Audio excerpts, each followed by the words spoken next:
Hi guys, it's me again, Trudy Lee. I have a story to tell y'all. So I've been doing story times on TikTok, and I think it's only fair if I share them with you guys too, just in case you don't go to TikTok and listen to my stories on there. So I wanted to include you guys too because I love y'all so much. So I'm seeing a lot of posts on TikToks about things that happen to women.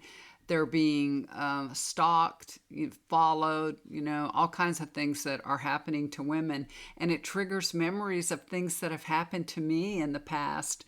So, of course, I'm an old lady now, and my stalker days are over, thank goodness. I'm glad for that.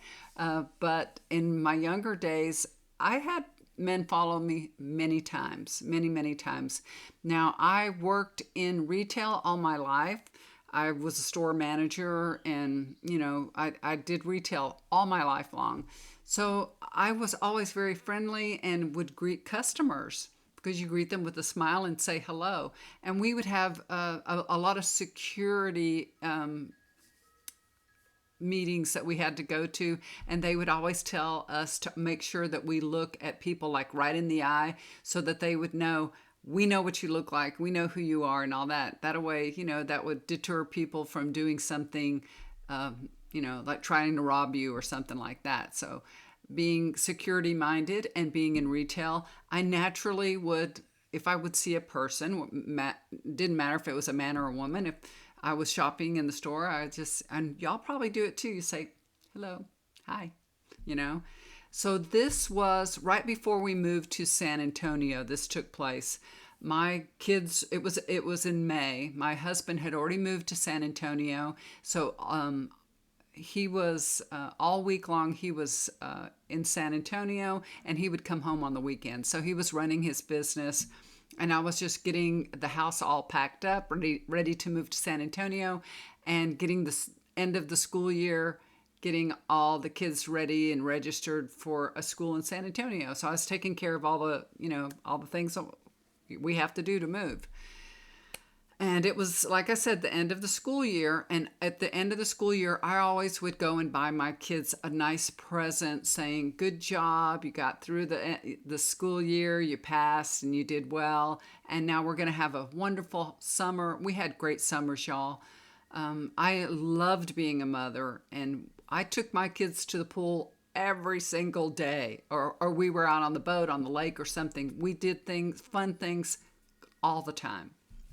So, that being said, I was going to Academy to buy them some things for the pool. So I had planned, I had, kind of decided what I was going to get them, and I got them really nice, expensive, floaty things like a little, I remember I bought a little boat for one of them and a big floaty like a big banana for the other one. It's big things that you could ride on that were fun, so we could take them to the lake or we could take them to the pool or whatever, and they would enjoy them. So that's what I had in mind. I always got them something very nice for the end of the school year. An academy is a little bit a ways away from my house. I lived in Clear Lake. I don't know if y'all are familiar with that. It's in the NASA area. We lived in Clear Lake, and I had to drive up to Allen, Genoa to go to Academy. So it's a little ways away from my house. My husband's not home. He's in San Antonio, but I go to buy these gifts for my kids. And I'm in there shopping, and I see a man. A man is passing me by in the store, and he's in military fatigue. So he's a military man, honorable man serving his country. And so I smile and say hello, hi. I don't even know if I actually said hi, but I kind of nodded or something, but I did acknowledge him and smile. Shouldn't have done that. Because after that, everywhere I turned in the store, that man was right there. He was watching me everywhere. Every aisle I went down, everything I looked at, that man was there watching me. I started getting really nervous, and it was, I thought, oh hell, I better get the hell out of here. I need to get home. I need to get out of here. This man's gotten the wrong idea or something. So I need to just ignore him now, let him know I'm not interested. I was just smiling to be nice. So I just ignored him. I paid for my stuff. I got in the car. I slammed my stuff in the car. I'm telling you, I pulled out of that parking lot like a bat out of hell. I honestly did. And I got on the freeway. I got on the freeway going home and I zoomed. I mean, I usually, I don't drive really fast, never have, but this time I kind of drove fast, I was like, thank God, he didn't come out of the store behind me, so I know that he was still in the store, so I was feeling safe. That mother bear came up right behind me. And I was like, oh my God, he's following me home. And, it was a good ways home. So we were going down the freeway. I slowed way down, way, way down to see if he would go around me. Maybe we're going in the same direction, give him the benefit of the doubt. Hell no, he slowed way down too. He stayed behind me no matter how fast or how slow or what lane I changed into, he was behind me.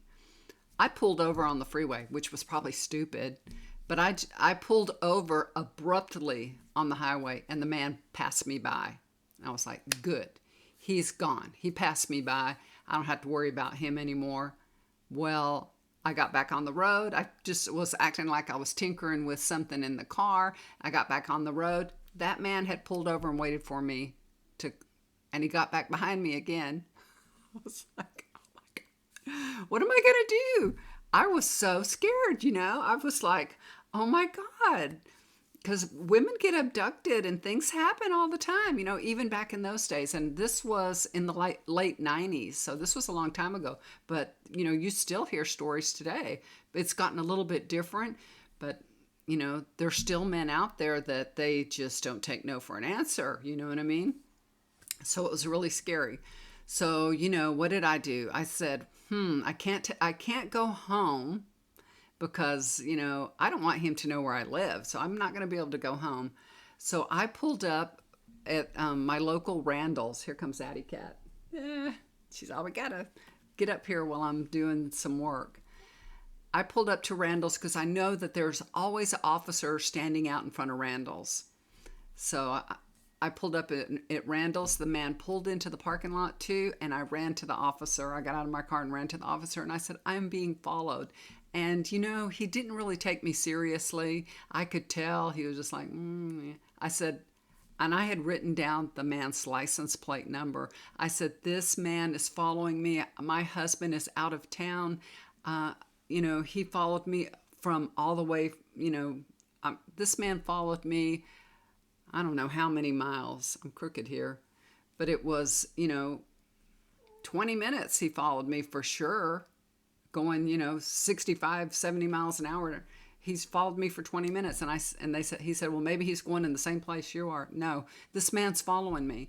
And so he said that he was going to call it in and they were going to follow up and all that. And I did get some information saying that he was in the military and they were going to follow up with his, I don't know, the person above him, and tell him he shouldn't be following women.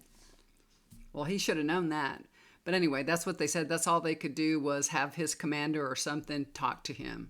That's what they said they were going to do. Have his commander talk to him. And I'm like, okay.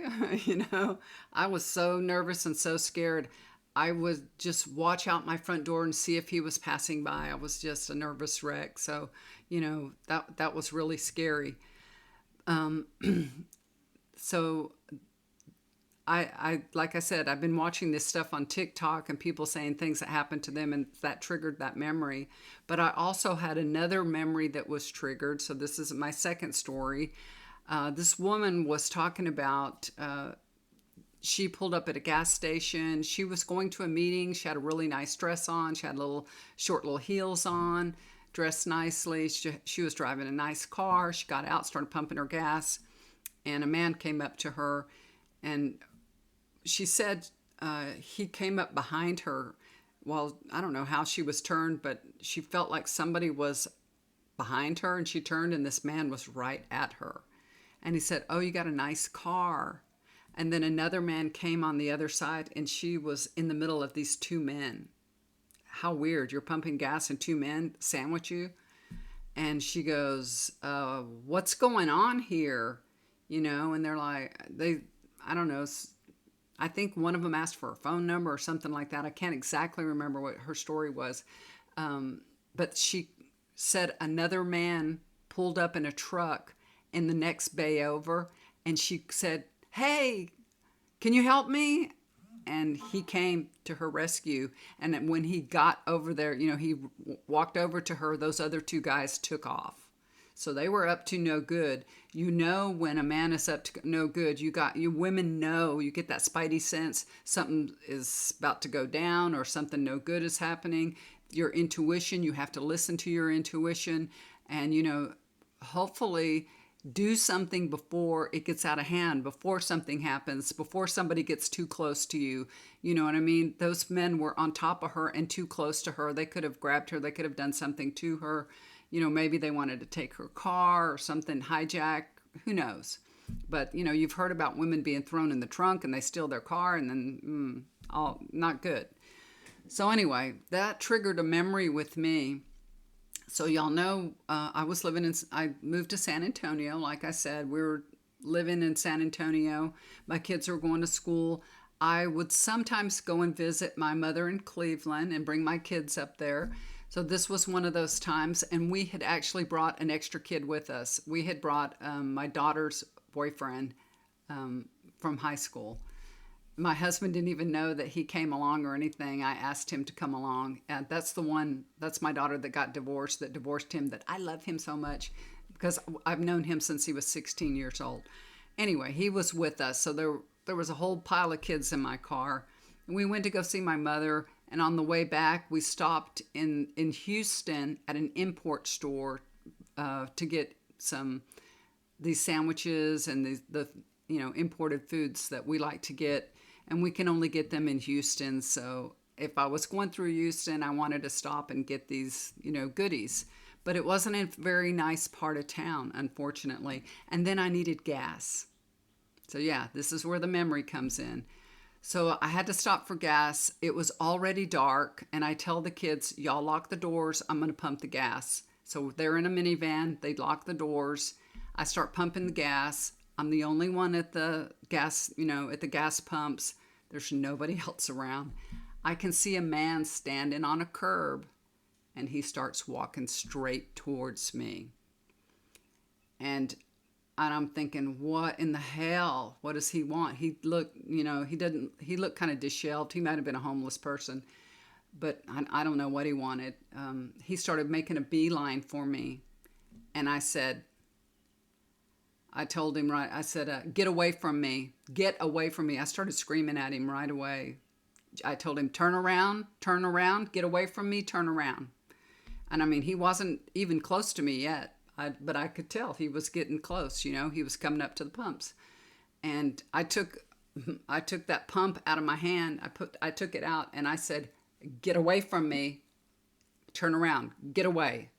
And I screamed and hollered and the kids were like, looking at me and through the window and everything, what the hell's happening?